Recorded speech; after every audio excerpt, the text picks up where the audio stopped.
Stark, age 44, and that is Reuter Mortuary and Chapel at 49th and Ames. And the last in the Omaha World Herald is Worley, W-H-O-R-L-E-Y, Richard Allen. They called him Dick Worley. Born September 1937, passed away October 8th. Memorials will be directed by the family. Heafy Hoffman, Dworak, Cutler, West Center Chapel is handling. The time is 10:53, and we don't have many deaths and funerals on the Lincoln Star, but here's what we have. First is Ellwanger. Ernestine Ellwanger, age 94, passed away October 7th. She is from Lincoln. Memorials in care of the family for future designation, and the memorial service will be held at 11 a.m. Friday, October 12th at Christ United Methodist Church in Lincoln. Karpasek. Francis J. Karpasek, age 81 years, of Lincoln, passed away October 6th. And that is Bethuras Mazer and Love Funeral Home handling the arrangements. Euchre, I think it is, or Yauker, Y-O-U-K-E-R. I'll call it Euchre. Margot A. Euchre, age 80, passed away October 8th, and that's Aspen Aftercare Handling. Stratman, S-T-R-A-A-T-M-A-N-N, Terry L. Stratman, age 73, of Lincoln, formerly of Axtell and Gibbon, died Sunday, October 7th. A memorial service will be held at 2 p.m. Monday, October 15th at the Southwood Lutheran Church, 4301 Wilderness Hills Boulevard, Lincoln. And this military honors will be provided by Offutt Air Force Base. Meents, M-E-E-N-T-S, G. Constance, they called her Connie. Her maiden name was Pitzer, and her last name is Mintz, age 89, of Lincoln, passed away October 9th. Memorials to www.cancer.org. Wyuka Funeral Home is handling the arrangements. Goes, G-O-S-E, Johnny L., they called him Jack Goes, age 85, of Lincoln, died October 8th. Memorials in care of the family.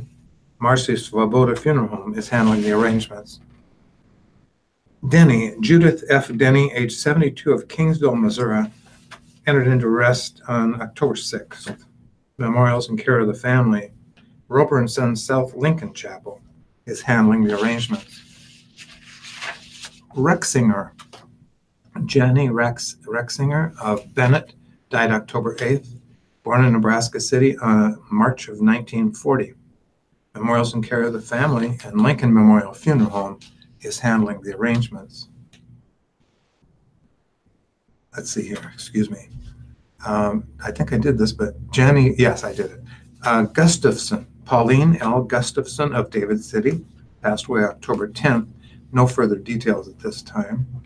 Markland, Richard K. Markland, age 91, of Lincoln, died October 2nd. Memorials to the First Christian Church, Bethuras Mazer and Love Funeral Home is handling the arrangements. And the last in the Lincoln obituaries is Whiting, Ellen, they called her Ellie Whiting, age 71, of Lincoln, died October 8th. And arrangements are entrusted to Bethuras Mazer and Love Funeral Home. 1056. Listeners' memorials to the Radio Talking Book Network are tax deductible and will go a long way in keeping Radio Talking Book on the air. Please keep Radio Talking Book in mind when memorials are listed as donor's choice or your favorite charity. Donations should be sent to Radio Talking Book Network, 7101 Newport Avenue, Suite 105, Omaha, Nebraska, 68152.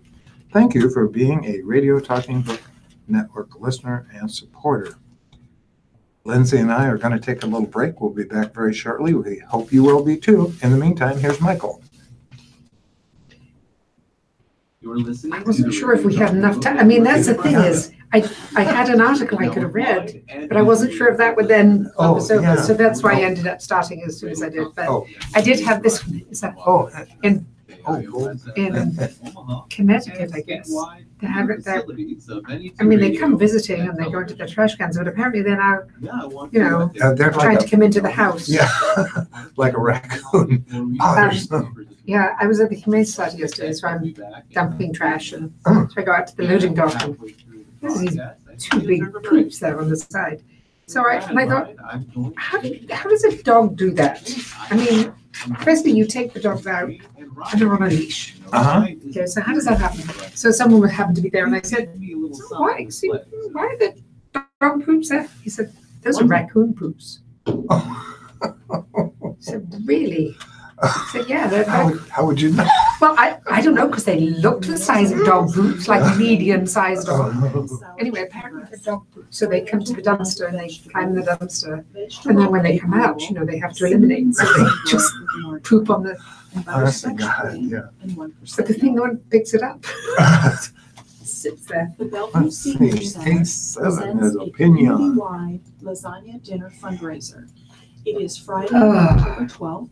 From 4:30 to. You have your passport, right? Food is served. Oh, yes. Yeah. What, passport? No. Yeah. Oh, I should have thought of that. There is a No. cash draw. That'd be a little bit late to be thinking about. What time do you leave? The Bellevue Just shortly Firefighters after Hall, lunchtime, so we got to be there about 10. Franklin Street in Bellevue, Nebraska. My wife tells me. Tickets are $10 for adults, $5 for We have to be there at 10, which means we need to leave her. If they're purchasing. Oh, so that's the way she is to me. Yes. Tickets are available Yeah. for Well, my purchase father calls and he says, it's why, the flight leaves at noon, so I want, I should be there at such and such a time. So I want you here, because I need you here ahead of time just to make sure, because I get so nervous. Oh, yes. Oh, God. Okay, fine. So it's like, I have to show up at 8:30 for a noon flight. Again, this is a lasagna dinner fundraiser for the Bellevue Senior Center. Okay, and the thing is, I wait with him until he takes off. Yeah, well, that was my dad. I can remember that. 8 p.m.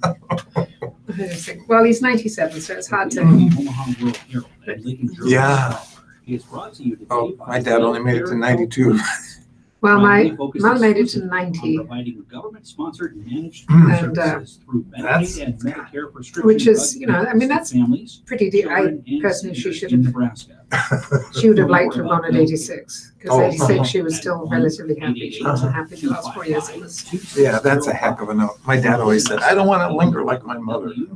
No, and my mother-in-law's, Nebraska. she's not as bad as my mother was, but And we're back. they can't leave her alone. We're approaching 11 a.m. How many do you have? I see that my readers have returned to the booth. I've got a lot of stuff on this. Okay, so opinion. do I. Well, look, we can start early, so, okay. Doesn't matter who starts first. Back to work. I know you're going to do a great job.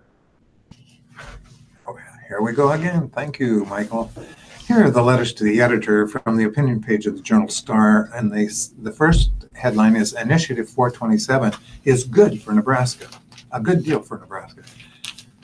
When I started my medical education at the University of Nebraska Medical Center, I, like many students, cringed and signed my name to $47,000 worth of debt, now in my name.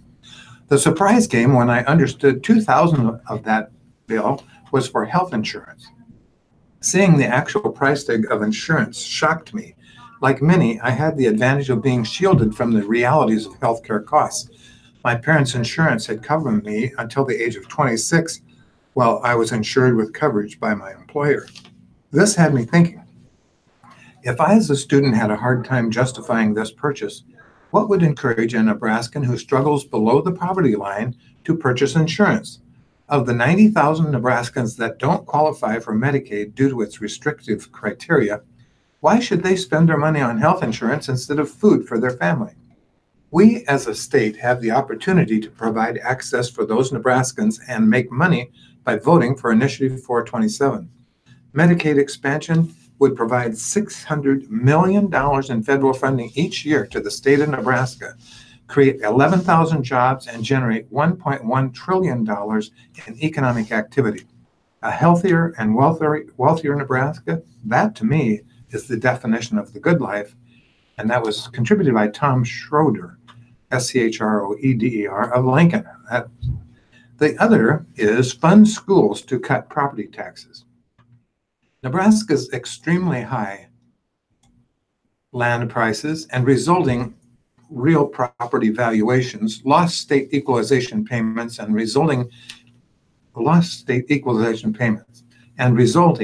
property tax levies are the result of greedy agricultural land purchases by a very small number of highly capitalized producers and reinvestments of like-kind exchanges under Internal Revenue Code Section 1031.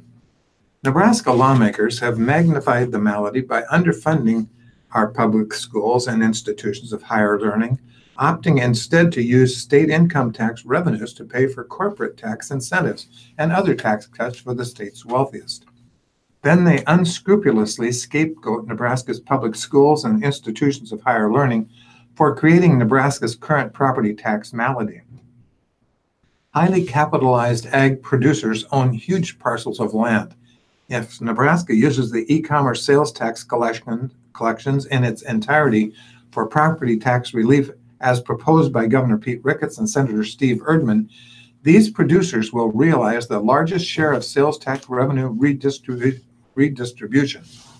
Nebraska thus continues rewarding the state's wealthiest while ignoring middle and lower income Nebraskans, public schools, and institutions of higher learning. In the general election, will you vote for wealth concentration, or will you cast a vote for property tax reductions for all Nebraskans through an equality for all distribution of the e-commerce sales tax revenue with increased state funding for public schools and institutions of higher learning? And that was Alvin Gunther of Dunbar. Here's Lindsay. Thanks, Bill. From the op-ed pages in the World Herald, Scary Time for Young Men, Indeed, by Clarence Page of the Chicago Tribune. Are you scared? I asked my unmarried and almost 30-year-old son that question as we had a sushi lunch. Working on a column, he responded. Guilty. My son plays hard to get. In the fashion of his fellow millennials, he doesn't want to be quoted unless the interview is being podcast.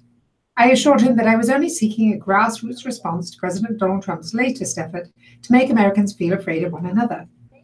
It's a very scary time for young men in America, the president told reporters on the South Lawn of the White House complex, when you can be guilty of something you may not be guilty of. This is a very difficult time. Trump was speaking on behalf of his Supreme Court nominee, Brett Kavanaugh, the day after University professor Christine Blasey Ford testified before the Senate Judiciary Committee that Kavanaugh forcibly groped her in high school. Trump called her a very credible witness. But by this Monday, as Republicans detected that the controversy was energizing their base barely a month before the November midterm elections, Trump had turned on Ford, accused her of participating in a hoax that was all made up and fabricated by Democrats. Think of your son. Think of your husband, Trump told a rally in South Haven, Mississippi last week. He also mentioned that he has had many false allegations against him. Well, he's had the allegations anyway. Their truthfulness is still a matter of hot debate. But a very scary time. Hey, Mr. President, welcome to my world. And that's why I asked my son to be patient with his old man and answer my question. Edited down, he responded like this. I'm a black man with dreadlocks in a city full of nervous police. Shouldn't I be scared? Just use good judgment, I advised, in a loving, fatherly way that I don't expect him to appreciate fully until he's raising kids of his own. Like Laquan McDonald? Ah, yes. The ghost of Laquan hangs like a cloud over young black men these days, whether they're in Chicago or, like my son, in other parts of America. The black Chicago teen was killed by Jason Van Dyke, a white Chicago police officer who was convicted of second-degree murder last week in the October 2014 shooting. Police have killed suspects on duty before, but this was the first in almost 50 years to result in a conviction. This one might well have ended the same way had the shooting of 16 bullets into McDonald's body not been caught on video cameras. Still, 3 other Chicago officers who never fired a shot that night stand charged with initiating an apparent cover-up that led to a year-long effort to keep a video of the shooting out of public view. 9 other officers were at the scene when the shooting occurred. The case against those charged with lying and conspiring to keep Van Dyke out of trouble is seen as a major test of the city's effort to break up the cover-up culture that enforces a so-called police code of silence. Chicago's not alone with such problems, but its long-running cover-up culture has fed widespread distrust in Chicago between police and the public they are supposed to serve. That culture of distrust has made residents reluctant to report crimes or serve as witnesses, which further fuels a homicide rate that in recent years has been higher than the nation's 2 largest cities, New York and Los Angeles combined. I agree with the president that everyone should be presumed innocent until proved otherwise, but I couldn't help but feel disappointed by Trump's apparent amnesia concerning his own most famous guilt presumption, the case of the Central Park 5. In 1989, 5 Black and Hispanic New York teenagers were falsely accused of brutally raping a white woman in Central Park. Before a serial killer confessed to the crimes, the five had served 6 to 13 years in prison. During their imprisonment, high-profile real estate developer Donald Trump placed full-page ads in the 4 daily New York newspapers that called for the return of the death penalty. And after the five were freed, true to form, Trump has refused, as recently as a 2016 CNN interview, to express any regret over his Central Park 5 campaign. That's our president. Now he cautions young men to be afraid of scary complaints of sexual assault and harassment. Look who's talking. Back to you, Bill. Thank you, Lindsay. Here's a couple, a couple of Midwest perspectives from the Lincoln Journal-Star. The first one is Congress must pass Farm Bill. As media attention has largely focused on the Supreme Court nominations, farmers have patiently waited for Congress to complete an assignment given to them 5 years ago. The Farm Bill, in all of its imperfections, has expired. An ideal Farm Bill, in our view, promotes diverse and quality food production and maintains or improves protections for water and soil. Perhaps most importantly, it would address the rising issue of overproduction that negatively impacts the markets and land in so many ways. We recognize the main point of disagreement. Supplemental Nutrition Assistance Program, which is known as SNAP, isn't easy to resolve. The danger in reducing the number of those eligible will increase poverty. And that is real. Additionally, if we have the ability and industry to feed those who are hungry, we should find a way to benefit both. The Farm Bill, either renewing the flawed current version or a compromised revision, must be passed without delay. And that came from the Mason City, Iowa Globe Gazette. The next one is midterm elections are important too. This is from the Carbondale Southern Illinoisan. As we do every election cycle, we encourage you to vote. No, we aren't electing a president, although we are choosing state and national representatives.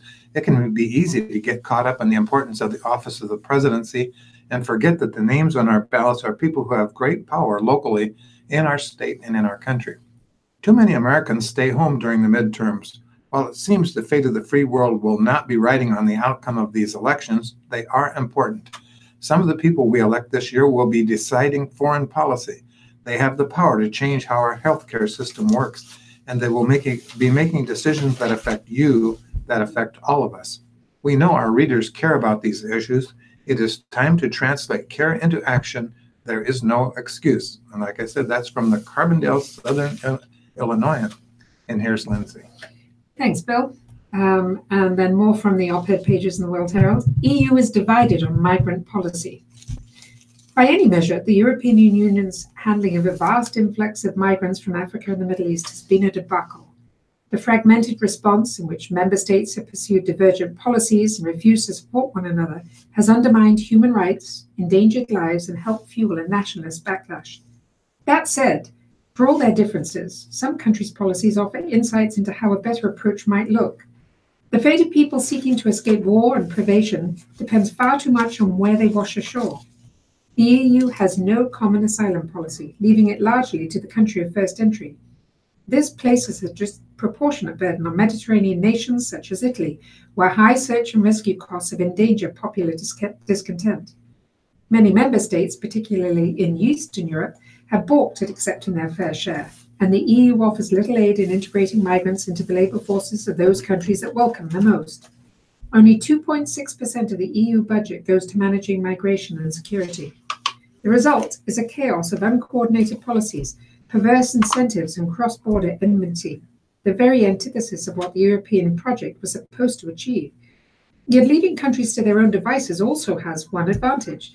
It allows everyone to see what works and what doesn't. Politicians who want to improve their country's immigration management, or that of the EU as a whole, need only emulate the best practices among member states. Consider the handling of asylum claims, one of the most contentious issues facing Europe. Speedy and fair hearings are essential to ensuring that those who deserve refugee status can quickly become productive members of society, while those who don't can be repatriated quickly. Italy and the Netherlands demonstrate widely divergent approaches. The European Stability Initiative, a think tank, estimates that a person applying for asylum in Italy in early 2018 was likely to wait at least 2 years until a first instance decision and a further 2 years until a first appeal decision. At the end of 2017, there were more than 150,000 pending asylum applications. In the Special Asylum Chamber in Florence, not one of the appeals lodged in 2017 or 2018 is expected to be addressed by the end of this year. By contrast, the Netherlands seeks to provide asylum seekers a first instance decision in 17 days and an appeal decision within a further 35 days at the most. Most asylum claims are decided in less than 2 months, though recent reports suggest that the timeline has been getting longer. Those who are refused must depart within 28 days. Italy's drawn-out process doesn't appear to protect the rights of refugees any better than the Netherlands does. On the contrary, the Dutch government provides asylum seekers with lawyers and allows them to make their cases in at least 2 interviews. In Italy, a large backlog inevitably complicates the task of reaching a quality assessment. Refugees remain in a sort of purgatory with little knowledge of what will come next and no ability to make plans. Helping migrants find work is another big challenge. The only 62% is likely to be employed as the average European, according to a study by the EU and the Organization for Economic Cooperation and Development. Even those with advanced degrees have a harder time landing high-skilled jobs. Integrating them into the labour force isn't cheap.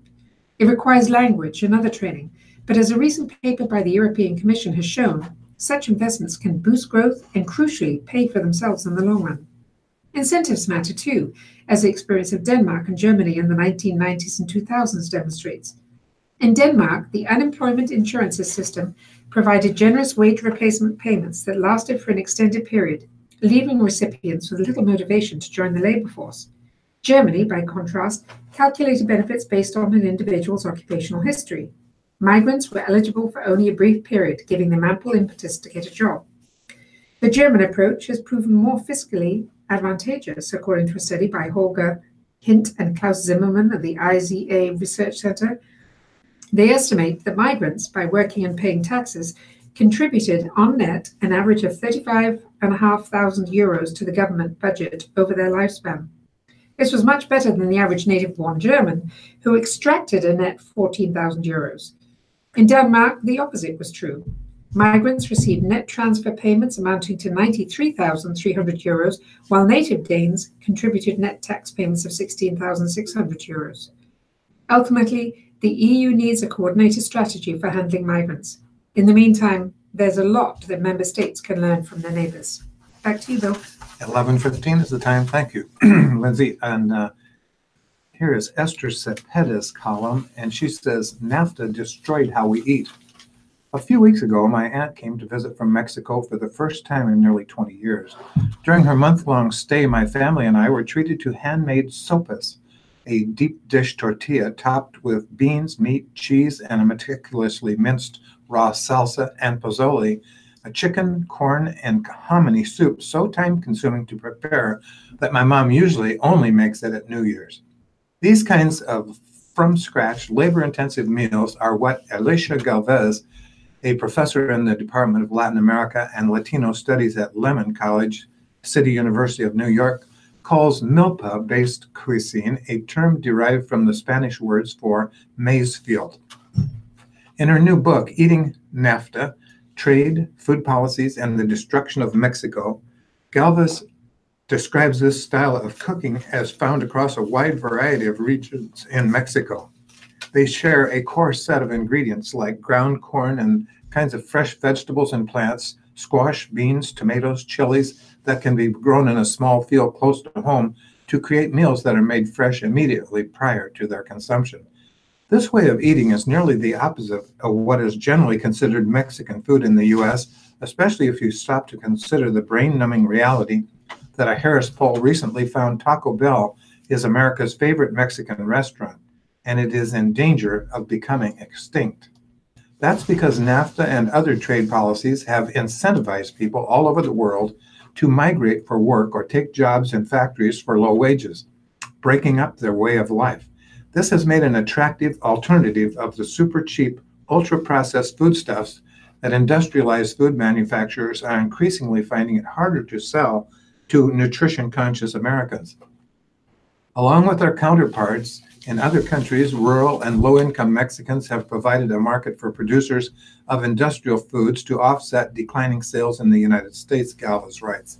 Yet, economic trends and policy decisions that have taken ancestral ways of eating out of the reach of the average Mexican citizen are also making traditional foods available as a high-value, high-status commodity to be elevated and reinterpreted by global elite chefs.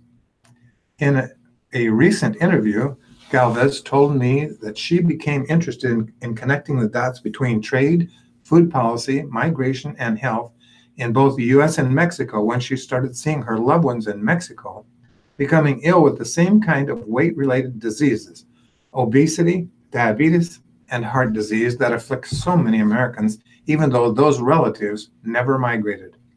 I wasn't really aware of those interconnections at all. Trade wasn't something I was particularly interested in, Galvez said, but I pulled on one string and all these other strings unraveled. The story of how NAFTA has altered the food system in the whole continent and the health effects affects every single one of us. She ultimately wants people to understand the unintended consequences of wide-ranging trade deals, and she does it by appealing to our self-interest. Surely, we get access to fresh fruits and vegetables from Mexico year-round, but the takeaway problem is fundamentally about democracy, Galvez said. When these deals are negotiated behind closed doors by the executive branch, with Congress then voting up or down, we all lose because these policies affect 99% of the population in 3 countries, yet we are not at the bargaining table. Very specific interest groups and corporations are at the table, and they get their well-defined wish lists met. If we care about democracy, then we have to care about representation and about who is being taken into the consideration when these deals are made. Still, as President Trump renegotiated the trade pact of the U.S.-Mexico-Canada agreement, Galvez said, "I'm in the uncomfortable position of hoping Trump doesn't recklessly trash NAFTA. We just don't realize how intertwined and interdependent we are. Drastic changes could cause an incredible logjam on products we depend on daily. We'd see unbelievably high costs. Farmers would see their crops rotting on the vine and hunger on a massive scale. The evolution of how we eat is a fact of life, but negotiating away the gastronomical culture heritage of whole countries, including ours, in the name of enhanced trade is not a deal many would make if they are aware of what is at stake." 11:20. Here's Lindsay. Thanks, Bill. One more op-ed from the Omaha World Herald. Actually, the following editorial appeared in Newsday. Get tougher on safety laws for stretch limos. A driver without a proper license, a souped-up limousine that had failed inspection and didn't have proper certification, and a troublesome intersection proved to be a tragic combination in upstate New York last weekend. And now, in the nation's deadliest transportation accident since 2009, 20 people are dead, including 17 passengers of a stretch limousine that was hired to safely transport them to a birthday celebration. The horrific accident echoes the July 2015 Kuchoke, New York crash in which killed 4 young women when a stretch limousine making a U-turn was hit by a pickup truck. Then, the women were heading to North Fork Wineries. This time, this group was going to a Cooperstown brewery. In both cases, young adults trying to be safe by not drinking and driving met death for their efforts. The tragedy again puts a spotlight on stretch limos, which are often modified after they leave the factory, but inexplicably no longer have to meet the same state and federal vehicle standards as for unmodified limousines. After the 2015 crash, the state improved some inspection laws and required the driver and front seat passengers to wear seatbelts, but the holes in the standards remain bigger than the limos themselves. Federal law, for instance, doesn't require large limousines to have seatbelts for those who don't face forward, and most seats do not. Such stretch limos often don't have side airbags either. Earlier this year, state lawmakers proposed a set of bills that contained additional limo safety measures. They never made it out of committee, in part due to insurance industry pushback. After the 2015 accident, a Suffolk County grand jury made 24 recommendations, including improvements to the intersection in Kuchoke, as well as asking town, country, and state lawmakers, including Governor Andrew M. Cuomo, for better regulation of the limousine industry. Among the recommendations were changes to civil and criminal laws and tougher standards for drivers. One request was for Cuomo to create a task force to study the safety of stretchers at limos. On Monday, we couldn't find any information on whether that task force was ever convened. The limousine involved in Saturday's crash apparently didn't even meet existing standards. 80% of the cars at Prestige Limousine, the company involved, failed inspections. Federal safety inspectors are continuing their investigation, which could include findings of criminal negligence. But we've learned enough already to know that the limo industry must be better regulated when it comes to seatbelts, airbags, and vehicle structural integrity.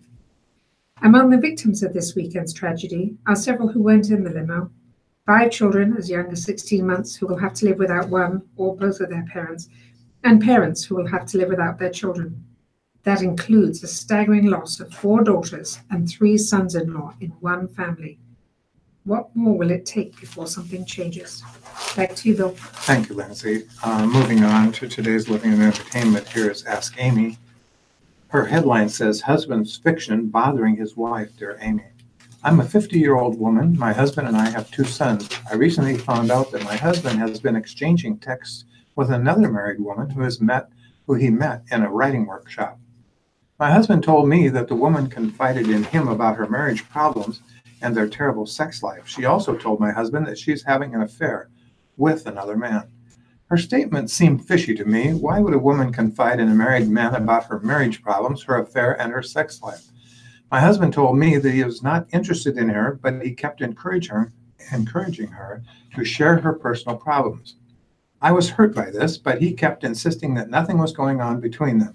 He said he was just using her stories as fodder for his upcoming novel. Is that a justified reason? What should I do? Should I be worried? Signed, a worried wife. Dear Worried, you don't mention how you learned about the correspondence, but I agree with you that its substance raises red flags.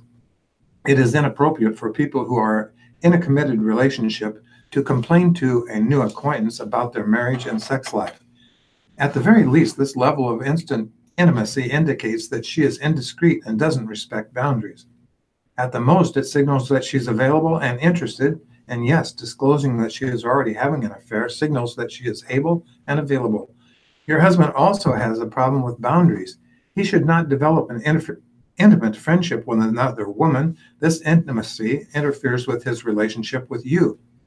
He also should not exploit this person for the purpose of writing his novel. First of all, this is an old, tired, and disingenuous excuse for his own behavior. I'm not buying it, probably because I hang around with writers, and writing workshops are notorious for launching creativity-fueled hookups. Only rank amateurs or scoundrels with gullible spouses ply this particular fiction. And here's some writing advice for your husband. Excuse me. Writers are story thieves, but it is deeply unethical to use someone else's life experience for your own novel, certainly without their permission. And the next, dear Amy, I'm wondering, why do people choose to have children? I'm 27 years old and in a wonderful 7-year relationship with a lovely man my age. We hope to get married in the next couple of years. We are both on the fence about having children.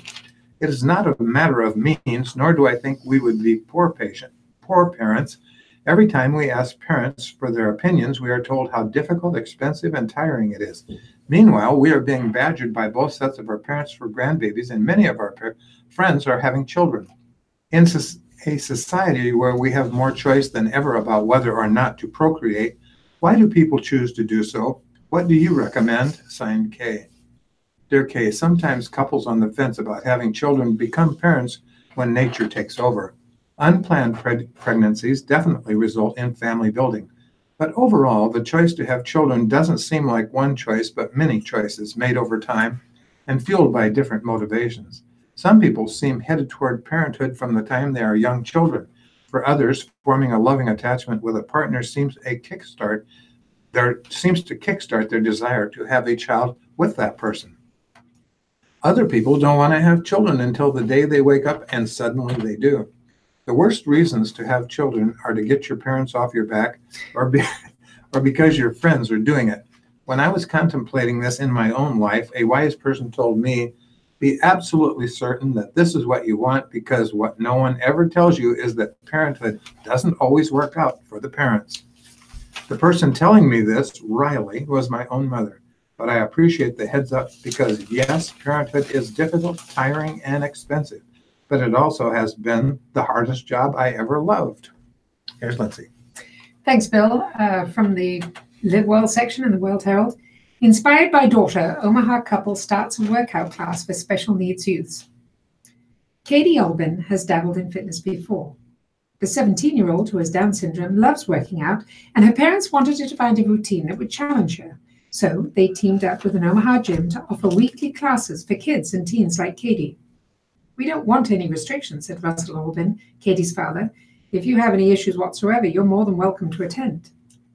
The 45-minute classes, which have been going on weekly for about a month, are held and led by an instructor at S. Cape Fitness near 168th Street and West Maple Road. The weekly classes have drawn about 10 young gym goers. Some have Down syndrome, while there are others with autism and cerebral palsy, Albin said. So far, they've been learning how to be comfortable in a gym setting and the fitness fundamentals. During a class in September, kids and teens warmed up with high knees and jumping jacks. To learn proper form for squatting, each kid stood on top of plastic-shaped light feet. It kept their legs shoulder-width apart. After each set of squats, they got to shake out any wiggles. It's important that fitness isn't overlooked in the disabled community, said those involved with the class. We have an issue with fitness in general, said Chelsea Hart, the class instructor. The special needs population is no different. They just have different barriers.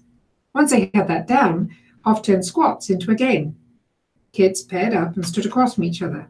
They would both squat and then toss a beanbag to their partner. After each toss, they took a step back. Keeping things fun and quick helps with some short attention spans, Hoff said. Before becoming a trainer, Hoff spent 13 years working with special needs children at Children's Respite Care Center. This class was a way to blend her two backgrounds. Hoff, along with Albin and his wife Sherry, who help with the class, is still learning each class member's personality traits. Some don't respond well to hands-on learning. Some like to be challenged. Some aren't fans of loud music. Finding what works is similar to working with typical adults, Hoff said. Sometimes you heard the same griping you might during an adult's workout, like, "How much longer?" When the little boy heard it was going to be 5 more minutes, he let out a groan. Some exercises wandered away from the action at the September class to peek out the window, climb on punching bags stacked against the back wall, or to jump around. Most came back around with a little nudge from Hoff or Albin. Sam Jalem has been sending her daughter Devia to the class since it started. Devia, 7, is on the autism spectrum. Her mom said the exercise and class structure help with her focus. It's an important life skill, Jalem said. You need to be fit all through your life, and they have limited opportunities. It helps them so much. Katie demonstrated moves during class and cheered on her peers. She said she wants to help them do it right so no one gets hurt. Having peer models is great, Hoff said. When they see somebody their age, their ability level, that goes a long way. Katie also takes an earlier class at the gym where she's learning more advanced moves, like how to hold a barbell and how to deadlift. Her goal is to eventually perform in a fitness competition. She wants to be strong, she said, as she showed off some of her muscles. Albin hopes this is something that Katie carries with her into adulthood. It's hard to imagine my little 4-foot, 80-pound daughter out there squatting, he said. It makes me really proud. Back to you, Bill. Thank you, Lindsay. Here's Lori Borgman's column from the Lincoln Journal-Star, and she says, "Simple joy of giving gifts." Our youngest daughter can be stubborn about receiving gifts, and I told her so. She took it well. "Where do you think I get it from?" she asked. "I'm not stubborn when it comes to receiving gifts," I said. "I used to be, but now I'm gracious." "And you're humble," she cackled. "Right, I'm gracious and humble when someone gives me a gift. Thanks for pointing that out." She has a birthday coming up, and we want to get her new boots, cowboy boots. All the females in our family have cowboy boots. We consider them a staple, like chocolate. She is married, has little ones, and like many young mothers, focuses the bulk of her time and exhaustion on others. Boots are not cheap, but we wanted to do something special, get her something she could use and enjoy for some years to come. But she's pushing back, drawing a line in the sand with old and worn-looking boots, I might add. I pushed back, she pushed back, and we're locked in a mother-daughter wrestling match over stubbornness, receiving gifts with grace, and how much is too much to spend on a special gift. She thinks we do too much. I used to think the same thing about my parents. My parents weren't extravagant people whose giving knew no restraint, but they were generous. They kept saying they enjoyed giving, but I couldn't hear because I was focused on money evaporating into the clouds. Years ago, I mentioned to a friend that I thought my mother overdid when it came to gifts for our children. My friend, closer to my mother's age than mine, looked at me with indignation and said, "Who are you to tell your mother what she can do?" I wanted to argue with her, but I didn't. I knew it was one of those moments to file in my memory bank. I didn't fully understand it then, but I understand it now that I'm a grandmother myself and older. The longer you live, the more you see how very often things go wrong. Marriages crumble, friendships are torn, family members become estranged, and accidents and disease tragically cut life short. There is a brokenness that permeates much of life. So when you see life going well, families working hard and growing strong and children thriving, you want to celebrate. You want to stand on a chair and cheer. You want to applaud. You want to buy boots. It took the seasoning of time to help me understand that giving is an expression of joy as much as it is an expression of love. I understand where my daughter is coming from, but I also understand where my parents were coming from, a place of pure and simple joy, celebrating those moments when life goes well. Here's Lindsay. Thanks, Bill. And a movie review. Knightley looks right at home in period piece sex romp Colette. Keira Knightley appears to have just accepted the fact that she's at her best, and in her best movies, when she travels back in time. The actress is the reigning queen of the period piece. She simply looks and sounds and feels like someone who lived and loved between 80 to 200 years ago. Pride and Prejudice, Atonement, The Imitation Game, Anna Karenina, The Duchess, A Dangerous Method, films of varying quality, but in each case, Knightley felt right at home, blending perfectly into the texture of these long-gone worlds while still managing to shine on through.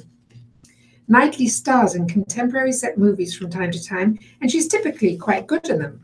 But when you see her in a modern setting, you can't help but wonder, where's her fancy dress? Where's that tall wig? Why isn't she reading old books in a meadow? In the arch-new biopic, Colette, Knightley gets one of her best roles in years as Sidonie Gabrielle Colette, a French country girl who moves to the opulent Bohemia of late 19th century Paris after marrying the successful writer Willie, Dominic West. No French accents here, just Brits speaking Englishly. With creditors on his heels, Willie asks his new wife to pen a book that he can publish under his name. She comes up with a semi-autobiographical novel about an intrepid young woman named Claudine. The book becomes an overnight bestseller and cultural sensation, leading to popular sequels, launching a new hairstyle fad, the Claudine, and spurring Claudine adaptations in theatres and music halls. All of it under Willie's name. Colette's fine with this arrangement, at least at first, but as she grows increasingly bold and confident in her abilities, she begins to want her authorship to be known. Willie isn't keen on this idea, but Colette is willing to fight. Through this battle, Colette examines the gender roles and social constraints of the day, and yet the film isn't even interested in Colette's fight for credit until the last 20 minutes or so. Spoilers, Colette went on to become one of the most successful and prolific French novelists of the early 20th century. Colette is considerably more interested in sex. About a half hour in, Colette fully becomes what it really is, a fun and frothy sex comedy with a side of acerbically witty dialogue. Willie is unfaithful from the start of their marriage, and at first, Colette is outraged, but she gradually comes to realize that she too has a wandering eye for other women. Before long, Willie and Colette are openly having affairs, sometimes with the same woman. This leads to scandal, which finds its way into the plots of Claudine novels, which leads to more scandal, which leads to great sales, which leads to more sex/scandal/money. Colette is about one woman's quest to gain freedom in all endeavors, personal, sexual, and creative. Her struggle to obtain ownership of her work coincides with her fight to openly love how she wants to love, and more to the point, whom she wants to love. Director Wash Westmoreland, who co-wrote the script, mounts the film handsomely. Period piece aficionados will have plenty of fine scenery and costumes to relish in. The film even has a diamond-encrusted tortoise. But I'm always partial to these kinds of movies, let's just call them Keira Knightley movies, for the words. Colette, Willie, and their coterie have sharp tongues whether they're trying to flirt, injure each other, or discuss the agonies and ecstasies of the creative process. Whether Colette is your thing can probably be judged from how positively you respond to this exchange between Colette and a fellow writer. Colette: have you always written? Writer: I didn't really have a choice. It was simply there. Colette: does it make you happy? Writer: God, no. I do it to prevent me from going mad. Sometimes, occasionally, it will transport me. Back to you, Bill. Thank you, Lindsay. 11:37 is the time, and here is Heloise. The first, dear Heloise, I always check in on my social media sites when I'm at my favorite businesses. This lets my friends know where I am, but it also gives the company free advertising. One company saw that I had mentioned it and gave me a 10% off my bill just for mentioning. Wow, I wasn't expecting that. Pretty nice. Signed, Elizabeth L. in San Antonio. Dear Heloise, if I'm running into the supermarket for just a few items, I pick up a hand basket instead of a shopping buggy. This will limit the amount of items I can pick up, and I'll avoid overspending and buying things I don't need. Going to the market on a full stomach is a true money saver too. Ha! Signed, Helen S. in Pittsburgh. Dear readers, here are some hints about hard-boiled eggs. Older eggs will be easier to peel. Use eggs that you've had on the fridge for at least a week. This will allow some air to get inside the egg to loosen it from the shell. To remove the shell, lightly thump the egg on the countertop until the shell has visible crackings. Roll the egg between your hands to loosen the shell. Press down on the egg at the large end while holding the egg under cold water. This will release the shell. You can store hard-boiled eggs for 1 week in the refrigerator. Keep them in their original carton.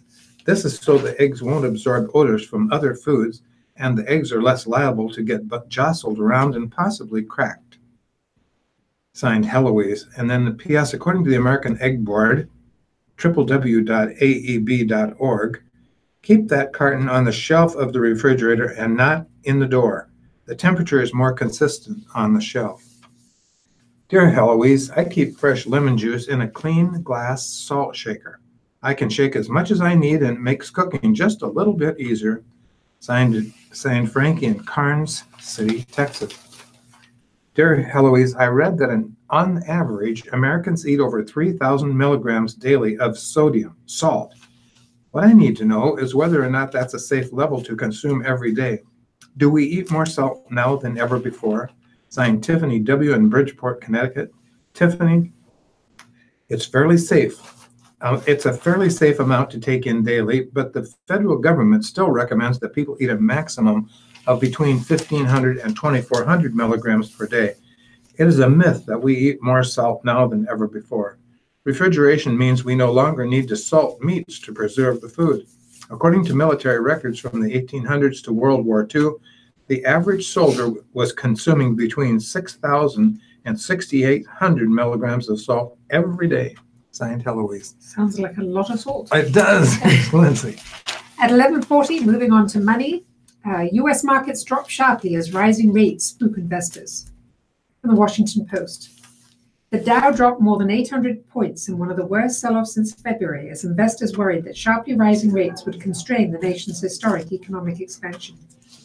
Higher interest rates tend to moderate economic growth and makes borrowing more expensive for the U.S. government, as well as businesses and consumers. The 10-year U.S. Treasury, a key benchmark for rates, has been spiking and is now at 3.2%, one of its highest levels since just after the Great Recession. Rates on many types of loans, such as those for mortgages and cars, tend to be tied to the government bond. Traders rushed out of stocks that may have been driving the economy, namely big tech. Netflix was down more than 8%, Amazon was off 6%, and Apple and Google were both down more than 4.5%. Meanwhile, safe bets such as utilities and consumer staples were the only positive notes in the sell-off. Clearly, stocks are spooked by higher rates and maybe some inflation that seems to be creeping in, said Michael Farr, CEO of Farr, Miller & Washington. That suggests the Fed will keep raising rates, and that's taking the wind out of the stocks that have done the most, particularly in the tech sector. The Dow Jones Industrial Average dropped 3.1%, or 831 points, to land at 25,599. The S&P 500 was down 3.3%, and the Nasdaq saw losses of 4.1%. The Standard & Poor's 500 stock index hit its lowest losing streak in 2 years. Larry Benedict, founder of The Opportunistic Trader, said that even while some of the largest names in tech, including Netflix, Amazon, Google, and Facebook, saw some of the steepest dips, they are all up significantly for the year. Netflix, for example, is still up more than 60% for the year, and Amazon is up nearly 50%. Yes, they're down, but they're definitely the best performers, Benedict said.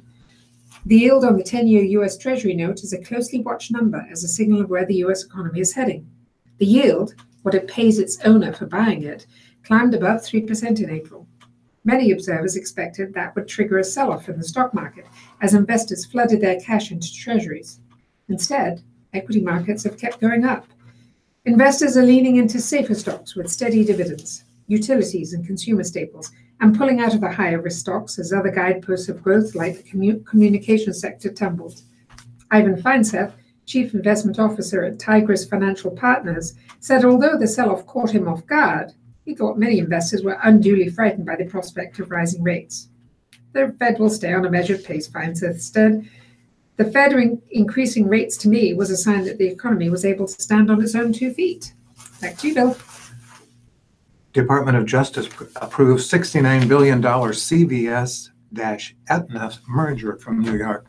The proposed $69 billion merger between CVS Health and Aetna is getting a green light from the Department of Justice with some conditions. The Justice Department on Wednesday approved the deal on the condition that Aetna moves ahead with its plan to sell its Medicare Part D prescription drug plan business, resolving some anti-monopoly issues. Aetna announced last month it had sold the business for an undisclosed amount. CVS announced plans to buy Hartford, Connecticut's Aetna late last year. And AT&T and Warner Media are to offer streaming from New York. AT&T and Warner Media are joining the ever-expanding list of companies offering a streaming video service. They say the service due to launch in late 2019 will include films, TV shows, documentaries, animation, and other offerings. No pricing was announced. It's the second product that AT&T has unveiled since its $81 billion acquisition in June of Time Warner, which owns Warner Brothers Studio and such channels as TBS and HBO. More people are switching to streaming video from traditional cable bundles. Other streaming services include Netflix, Hulu, HBO Now, CBS All Access, Showtime, Amazon, YouTube, Premium, and others. WellCare of Nebraska is proud to bring you today's reading of the Omaha World Herald and Lincoln Journal-Star. For more about WellCare, call today at 1-888-255-2605 or visit www.wellcare.com/forward-to-Nebraska. And here's Lindsay. Thanks, Bill. Moving on to sports. Frost believes Juergens can be another Remington on the line. From Lincoln. At first, Greg Austin couldn't believe the comparison that Scott Frost was making. Nebraska's offensive line coach didn't pay much attention to true freshman Cameron Juergens in fall camp. Juergens was a tight end, and Austin was still getting to know players at his own positions. But now, Juergens is double-dipping at both positions, Austin said, and is in the process of moving full-time to O-line. Frost instigated the change last week while invoking the name of a two-time All-American at Nebraska, considered to be perhaps the best center in college football history. This guy can be the second coming of Dave Remington, Austin recalled Frost saying, whispering the name of the man with an award named after him. That's a big name to throw out, and when he threw it out, I was like, come on, coach, that's Dave Remington now. But the two share qualities, explosive, quick, powerful, gritty, nasty, and Juergens has impressed coaches by being a natural snapper. The 6'3", 270-pound Beatrice product joined the Huskers in the summer after committing as a high school sophomore. Juergens, who played against Troy and can appear in 3 more games while preserving his red shirt, participates in tight end meetings on Mondays and spends the rest of the week with the offensive line. He's been the number 4 tight end all season. Tight ends coach Sean Beckton often joked about having to fend off other coaches for Juergens, but said the move is in Nebraska's best interest. We're looking for the long haul for the best players in position for our team, Beckton said. Coach Frost felt he needs to probably start getting some work over there and see where he would be at towards the end of the year as far as putting on some weight. I've been surprised on how quick he's picked up on things as far as understanding what's going on up front. Unfortunately, immediate progress may be stunted by injury. Both Austin and Becton confirmed that Jurgens was hurt in practice this week, but wouldn't elaborate. He was seen leaving practice on crutches while wearing a walking boot on his right foot. Back to you, Bill. Thank you, Lindsay. Here's the NU and area news from the Journal Star. China has USA volleyball team first loss at the Worlds. The U.S. women's national volleyball team suffered its first loss at the FIVB World Championship as China, ranked number 1 in the world, swept the Americans 25-17, 26-24, 25-18 in a second-round Pool F match on Wednesday in Osaka, Japan. The Americans' record in the tournament is now 7-1. China outblocked the United States 9-3 and limited its errors to 8 for the match. China had a .439 hitting efficiency. The U.S. can still advance to the third round, which is the final 6, with a victory over undefeated Italy on the final day of the second round on Thursday. The U.S. can also advance with a loss to Italy as long as the Russians also lose to China. Hooper native and former Husker Jordan Larson led the Americans with 14 points via 12 kills on 30 attacks, 1 block, and 1 ace serve. Baseball. The second game of the Nebraska baseball team's Red-White series has been moved to October 20th. The Huskers will play 3 games in the scrimmage series starting at 5 p.m. October 19th. The following day's game starts at 11 a.m. and the third game is at 5 on October 26th. No game will be played on the previously announced date of October 25th. And in rifle, the Nebraska rifle team makes the long trek to Fairbanks, Alaska on October 13th to take on number 1 Alaska and number 12 Ohio State. The Huskers lost to Kentucky this past week in its first competition of the year. Thanks, Bill. Class A state tennis. Bergmeyer doesn't waver in cold weather. What a difference a week makes. Last Wednesday, during the first day of the Metro tournament, players dealt with temperatures in the 90s at Cook Tennis Center. This Wednesday, for the first day of the Class A state meet, spectators were wrapped in blankets and drinking hot chocolate to keep warm. Temperature stayed in the 40s all day, and the wind chill was in the 30s. For players, came down to mind over matter. Whenever it's cold, I always just think it's just as bad for him as it is for me, Lincoln Southeast Jack Bergmeyer said, so I try not to get too overwhelmed by it. Bergmeyer, the 4th seed and number 1 singles, needed to maintain his focus in the quarterfinals as he downed 5th-seeded Joe Harris of Lincoln Southwest, 7-6, he was number 3, 6-1. After Harris rallied to force the first set tiebreaker, Bergmeyer won the last 3 points of the tiebreaker, then stayed in front throughout the second set. It was the 7th time this season that Bergmeyer and Harris played each other. Bergmeyer has won 6 of those matches. And now he'll face top-ranked Ben Starman of Millard North in the semifinals. The top 4 seeds advanced to the number 1 singles semifinals. That's also the case in number 2 doubles. The only players to advance to the semis who weren't top 4 seeds were a pair of 5th seeds, Lincoln North Stars, Noah Hudson in number 2 singles, and Fremont's number 1 doubles team, Alex Bigsby and Austin Callahan. Bigsby and Callahan started to play doubles together 3 weeks ago. Before that, Bigsby was playing number 1 singles and Callahan was playing number 1 doubles with his brother, Brennan. He said the transition had been pretty smooth. They get along pretty well, said Bigsby, who was 11-7 at number 1 singles this fall. On Wednesday, they defeated 4th-seeded Andrew Donner and Nathan Ramachandran of Omaha Creighton Prep, 7-6, 6-2 in the quarterfinals. Bigsby and Callahan will play Millard North Sam Falk and Garrett Starman, who dropped 1 game in their 2 matches in Thursday's semifinals, which will begin at 9 a.m. The finals will be at 1 p.m. Millard North, which is looking for its first team title since 1998, moved all 4 of its entries into the semis and leads the team standing with 36 points. No other school has more than 2 entries in the semis. Back to you, Bill. Here's some of the red report. Farmer and Jurgens at center stage. Tanner Farmer is improving at the art of snapping a football. That's a good thing because he's likely to be Nebraska's starter at center Saturday for the 2nd straight week in place of injured Cole Conrad. Right now, we're still rolling with Tanner. Husker offensive line coach Greg Austin said following Wednesday's practice. We'll see kind of how the week progresses. Really, today was our last work day, so to speak. But Cole's still continuing to recover from his injuries. The 6'4", 325-pound senior from Highland, Illinois, Farmer started the first 3 games this season at right guard before playing center last week at Wisconsin.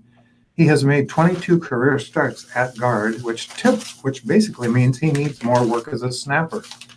It's technique, and it's really making sure that when he gets the fatigue, that the ball is still hitting the strike zone, Austin said. He's doing better with it. No snap errors today, and I'm on his bottom about it. And I'm on the quarterback's bottom as well. If the ball is freaking not where we want it to be, you'd better let him know, because we just don't need to be thrown off a read. Our eyes to be on the ground when we should be looking at routes, looking at the protection call, or making adjustments within the playoff or something like a snap error. It's in some cases a minor detail, but it's a major detail on whether the play works or not. Invoking a famous name, when Nebraska head coach Scott Frost first suggested to Austin that freshman Cameron Jurgens might be the team's center of the future, he invoked the name of an all-time program great. Austin on Wednesday, this was kind of like your story. Austin on Wednesday lowered his voice to a whisper as he recounted Frost's words to him. Hey, this could be a second coming of Dave Remington. Austin himself, a former Husker, added, that's a big name to throw out. And when he threw it out, it was like, come on, coach. But Jurgens does show considerable promise up front, where he's already spending some time while also working as a tight end this fall. He's a natural at snapping the football, Austin said. The other thing you see with him is his frame. Our guys, Dave Ellis and Zach Duvall, do a great job of measuring how much a body frame can hold in terms of weight and support. His frame, he's a guy that can carry the weight. He's, in my opinion, the ideal size in terms of height to play inside and play center. Austin also said the Beatrice native is as fast out of his stance already as any Husker offensive lineman. He'll take a guy on a frickin' angle and finish him 5-10 yards from the line of scrimmage, he said. Jurgens, though, was on crutches and sporting a walking boot on his right foot after practice Wednesday. Coaches gave no details about the nature of the energy. Here's Lindsay. Thanks, Bill. And Major League Championship Series, Moustakas has hit it off with Brewers since the trade. It sounds at first like a long drawn-out boo, but look at the name on the scoreboard and it becomes apparent what fans at Miller Park are really chanting. Moose. Mike Moustakas has been a hit with fans and teammates with the Milwaukee Brewers since being acquired from the Kansas City Royals 2+ months ago. They appreciate his solid defense at third base, and his left-handed power stroke was key in getting Milwaukee through the NL Division Series. In the clubhouse, his focused demeanor and postseason experience have made him a source of steadiness for a club playing in the postseason for the first time since 2011. Amazing. Amazing. He's a great teammate, said utility man Hernan Perez, who has a locker near Moustakas. He's been in this situation. Moustakas and Brewers center fielder Lorenzo Cain helped Kansas City reach the World Series twice, including their championship run in 2015. Moustakas is one step away from a series return with Milwaukee. Moustakas hit .364 in a 3-game sweep of the Colorado Rockies in the NLDS with 2 RBIs. He had a game-ending 2-out RBI single in the 10th inning in Game 1 and an RBI single in the 8th inning of Game 2 to help break open what had been a 1-0 game. Cool hand in tense moments. Exactly what Milwaukee had in mind for its mid-season acquisition. The more experience that you can gain, the better off you're going to be, Moustakas said before a team workout on Wednesday. Overall, he's hitting .234 with 6 homers and 17 RBIs in 34 games over 8 postseason series. But his experience, it's important. It really is, manager Craig Counsell said last week, making sure we don't put the result ahead of the process in our at-bats, and I think Moose is doing a heck of a job of that. His good friend Kane helped ease the transition to Milwaukee, but the Brewers also had to get creative to add Moustakas to the lineup, with Travis Shaw already on the team as a regular third baseman. Someone had to move. Shaw accepted to switch to second base, a new position and potentially awkward fit for the 230-pound slugger. The rationale was that the Brewers employ so many infield shifts, lining up at second wouldn't be a hard transition. Moustakas also volunteered to move over. Shaw stuck at second and has played fairly well, allowing the Brewers to have 3 lefty bats in the lineup to go with MVP frontrunner Christian Yelich. This says volumes of the kind of player that he is and the kind of person he is, Moustakas said about Shaw. I think the unselfishness of him and this team is why I'm a good fit, because they let me come in here, play third, just by myself, and that's huge. The playoff run in Milwaukee winds down an eventful year for Moustakas that started with a disappointing season. After setting the Royals' single-season home run record with 38 in 2017, Moustakas filed for free agency. He rejected a $17.4 million qualifying offer in November. Mustakas never received the multi-year mega million-dollar contract he and agent Scott Boras had anticipated. The Royals signed Mustakas to a one-year, $6.5 million contract in March with a mutual option for 2019. It's definitely been an interesting year, but I'm happy with the way everything turned out, Mustakas said last week. I was able to sign back with Kansas City, I got traded here, and now I'm in the postseason again. Everything happens for a reason. I'm just really happy to be here. Back to you, Bill. Thank you, Lindsay. Excuse me, triangle offense guru Winter dies. Tex Winter, the innovative triangle offense pioneer who assisted Phil Jackson on 11 NBA championship teams with the Chicago Bulls and Los Angeles Lakers, has died. He was 96. Kansas State University said Winter died Wednesday in Manhattan, Kansas. Tex Winter was a basketball legend and perhaps the finest fundamental teacher in the history of our game, said Bulls president John Paxson, a former player under Winter. He was an innovator who had high standards for how basketball should be played and approached every day. Those of us who are lucky enough to play for him will always respect his devotion to the game of basketball. His contribution to the Bulls organizations will always be remembered. Winter published the triple post offense in 1962 and teamed with Jackson to use the system to great success with Michael Jordan and Kobe Bryant. Winter assisted Jackson on championship teams with the Bulls in 91, 92, 93, 96, 97, and 98, and the Lakers in 99, 2000, 2001, 2002, and 2009. Inducted into the Naismith Memorial Basketball Hall of Fame in 2011, Winter spent more than 6 decades in coaching. He was 451 to 336 as a college head coach at Marquette from 1951 to 53. In football, Kansas fired offensive coordinator Doug Meacham with 6 games left in the season, ending the short tenure of what Coach Dave Beatty hailed as a game-changing hire just last year. And in soccer, Rose Lavelle and Alex Morgan scored 2 goals apiece to help the U.S. beat Trinidad and Tobago 7-0 in Cary, North Carolina, in the Women's World Cup qualifying tournament. Do you have anything, Lindsay? I do. I have a couple of little ones. In basketball, Adidas employee testifies.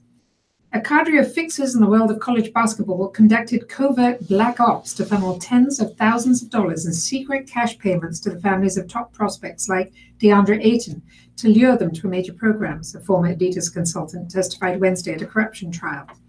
Asked whose families he brokered deals with, Thomas T.J. Gasnola ticked off a list of 5 names, including Ayton, who attended Arizona for his freshman season before being drafted by the Phoenix Suns, and Brian Bowen, who committed to Louisville before departing without playing amid the widening recruitment scandal. Gasnola also named Billy Preston and Silvio D'Souza of Kansas and Dennis Smith Jr. of North Carolina State as the others. The government cooperator, who's also a former amateur basketball league director, said that he and other fixers referred to the deal-making as black ops. Asked what he meant, he responded, "It's dark, underground. You don't want anyone to know about it." Gasnola is expected to return to the witness stand Thursday in federal court in Manhattan. And it is 12 o'clock on the dot. Good job, Lindsay. And it's a little cool out there. I wanted to get my glasses. So everybody stay warm. Yep, that's my advice too. Thank you. Here's Mike. Listening to the radio talking. All right. I'm sure you have a bunch to do. Yeah. But when you come back, let me know how it went. Yep. I sure will. I'm anxious. I've always dreamed of it, and of course, it's the first time. Yes, well, I hope it goes as well as everything you imagined. Yes, thank you. So, See ya. bye-bye. I want to again thank our readers, Bill Everpark and Lindsay Hawley, for reading from the Omaha World Herald and the Lincoln Journal Star. I like to speak on behalf of everyone. Okay, and say thank you. all our volunteers are deeply appreciated, and we're so glad that they're here. But And I It's also gonna want stop. to thank Okay. all our listeners for their continued support of Radio Talking Network. Tuning in each and every day, you would be able to keep the lights on. So for that, I know everyone here is incredibly grateful. Well, we're a little after noon, and you got some programs coming your way. So if you don't want to be outside in the cold, can't say I blame you. Stick around. There's more coming at you. Thanks for tuning in.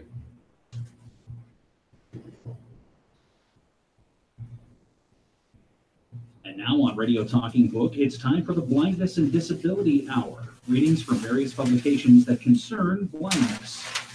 Brought to you from the Mind's Eye Radio Reading Service in Belleville, Illinois. This program is intended for a print-impaired audience and is brought to you by Mind's Eye. Welcome to the Blindness and Disability News Hour from Mind's Eye Radio in Belleville, Illinois. This program, it's a project too. This covers the week of September 23rd, 2018. We are going to start off this week's program with some sports, courtesy of the Canadian Broadcasting Company. But it's something that the local folks listening will appreciate, because we're going to talk about beat ball, which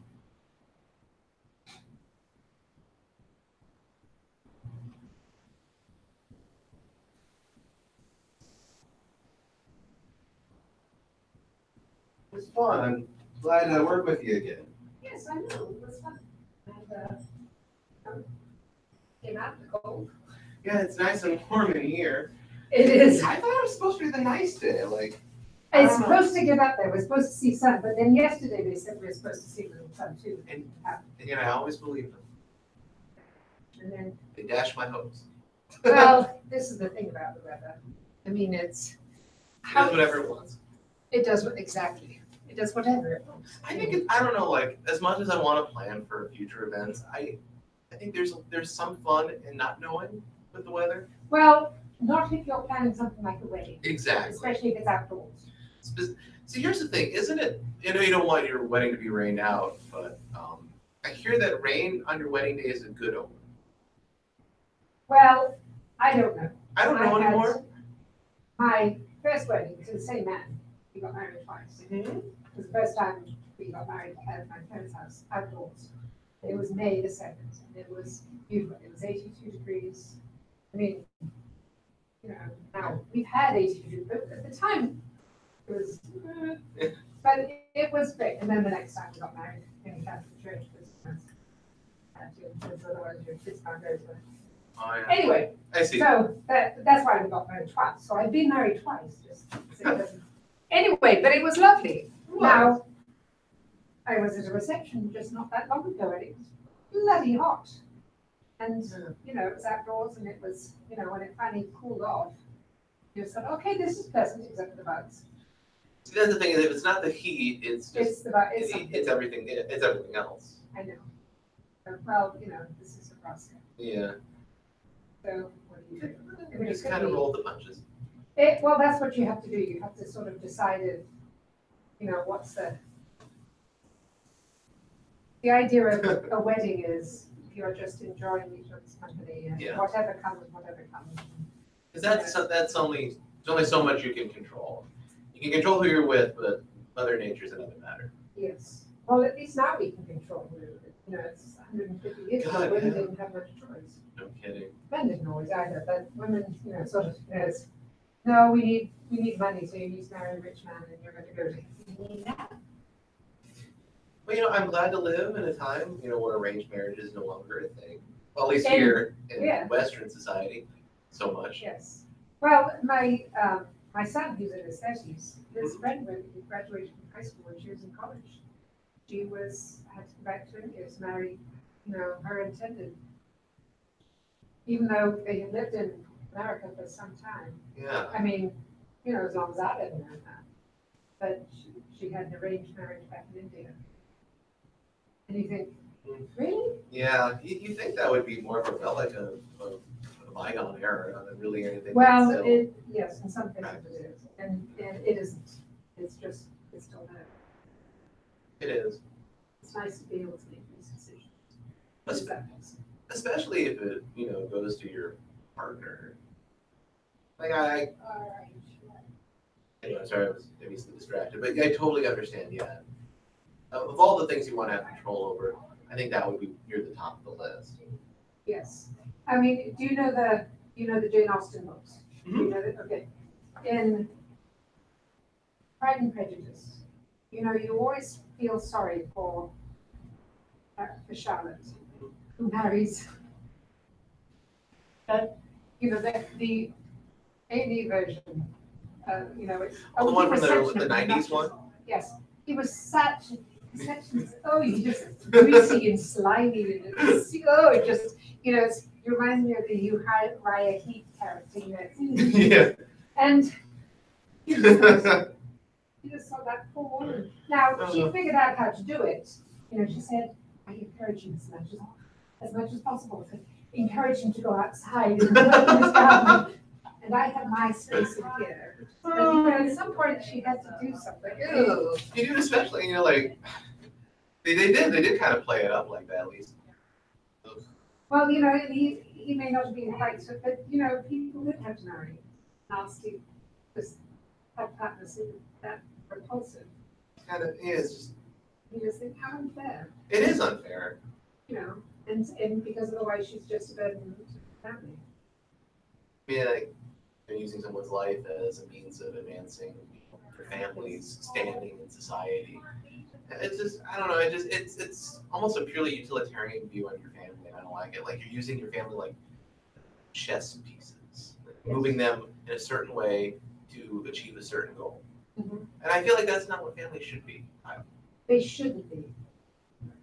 But unfortunately, sometimes. Well, I'm glad times have changed, at least here. At least it is. And hopefully that will. Well, I think that, and this is my belief, I think that, as the world gets smaller and the global community becomes more interconnected, certain things like her as president. No. I mean, that's just, what he's doing. He's diminishing us in the eyes of the world. And he's taking away our ability to impact in a good way. Right. People's countries that are underdeveloped, and I think he's just such a noxious figure. And I think he's the quintessential ugly American, and I hate that he represents us. I know, and what's scary is that in places it's spreading. I know, like in other countries, certain politicians are actually using his tactics. Like Philippines, is it Duterte? Is that how you pronounce his name? Duterte. I know that he's actually. Oh, and Trump likes it. Trump's never met a dictator he doesn't love. Yeah. Which is kind of alarming. Since he's our president. Yes. Yeah, his kind words for Erdogan, like in Turkey. Erdogan, sorry. Well, you would say Erdogan, but I say Erdogan. Okay. I can be terrible with names, but well, and you look at it written, and it's Erdogan. Yes. I've never actually heard it said out loud, but I've heard Erdogan. Okay. I know. You would say it as an American. You would say air, like you breathe. Erdogan. Erdogan, like that. Well, you're still. I'm still doing it. Okay. You're still doing air, like I would do it. Okay. So it's Erdogan. Erdogan. Okay. At least that's how I've heard Americans pronounce it. I say Erdogan, but yes, and you were pronouncing it just like very good, by the way. Thank you. I guess it's just that and he was telling this crowd that he spoke to Kim Jong-un about how they exchanged letters and that he I know. Like, what are you talking about? I know this was it. I mean, the man has killed his own family members, and you're. Well, I mean, that's Putin too. Like you said, he's never met a dictator, and he really would like this to be an authoritarian. Right. He would and he likes China. Regards his ability to control the media and to allow himself to be, a lifetime basically leader of China. He's changed the rules so that, and he thinks that's the way to go. And I shouldn't say kind of alarming. I feel like I'm being way too generous, but Way too generous. That's why I really want Democrats to. I know, but you know what's scary? Yeah. Is that because of this whole thing with the Kavanaugh hearing, the Democrats are fired up. They are, which is good. Except now the Republicans are fired up too. See, here's the thing, and this is what I was thinking. That's only going to last a month. We have, 27, 28 days until the election. So I'm thinking, was my thought process, that if that nomination was stalled until then, that Republican fervor would be just as strong. But since he's confirmed, that may not be as strong. Well, right now, they've, like the Democrats' excitement or whatever they were using, it was like the Democrats were at 80%, while the Republicans were down at 67%. Well, now they're up to, Democrats were at 82% and the Republicans were at 80%. So the difference between this, now, yes, you're going to go out and vote in the midterms, is pretty much equal. And the trouble is that because of all the gerrymandering that's going on, that's gone on, is that the Republicans have a huge advantage. Everything, if all the votes, if you have the same number of people going out to vote, the Republicans are. The way they've stacked the odds in their favor. Yes. And this was interesting, like because it's still a month and a lot can happen. And then I know it is, but look at the presidential campaign. You kept saying every time something new about Trump came out, you thought, well, this will sink it, and it didn't. It just. So I'm just as terrified as I was before the. I mean, pretty much I've been not terrified, but I felt ill at ease ever since the Brexit vote. Because when the Brexit vote happened, someone said to me, "What do you think about it?" And I said, "Well, I'm really upset that they voted to leave because I don't think it was in their best interest to leave." But the people who were on the pro-Brexit strategy were on their side. They did the same things, the same tactics that Trump did. Right. And what scared me was that the same thing that happened then was going to mean that we were going to elect Trump. And that's what's happened. And we lost that, We lost the House. We don't have the House, we don't have the Senate, we don't have the President. And we need to at least get back the House in November, and I don't know if we're going to. I thought the Senate was the one that was a long shot, and the House was more likely. It was more likely, but that was before when the Democrats were all fired up and the Republicans were kind of, everything's not. But now the Republicans are fired up too, because we treated their Supreme Court nominee Be held accountable for his behavior. Yeah, and he lied. He lied. Lied.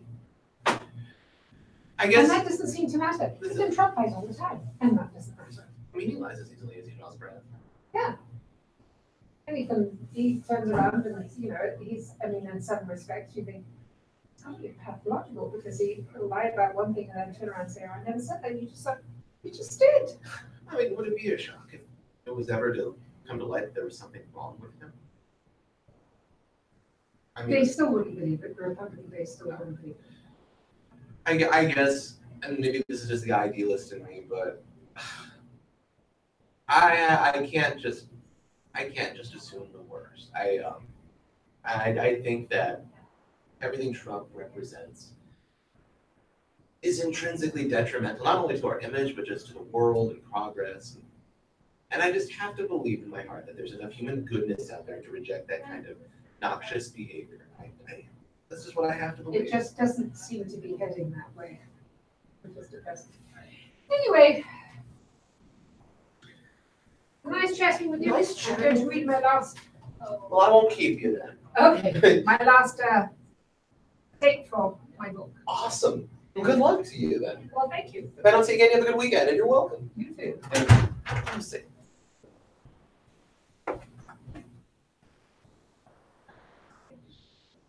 Okay. I'm taking off. Thank you. See you then. You by yourself for a little bit, okay? You'll be scared, you don't cry. I'm gonna play hooky.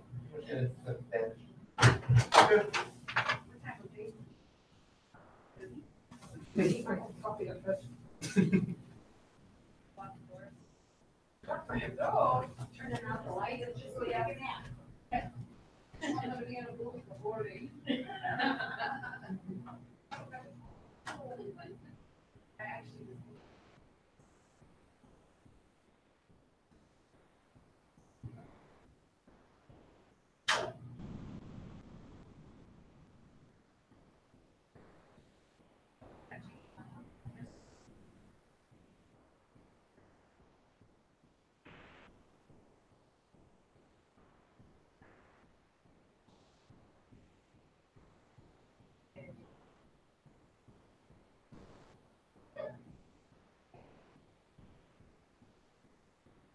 Let's see, next week, yes, I should be back on Monday. Okay. Have a good weekend. Later.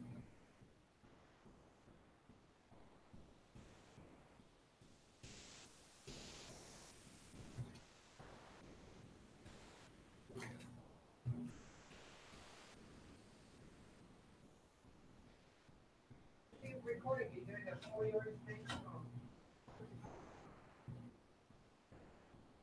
Oh.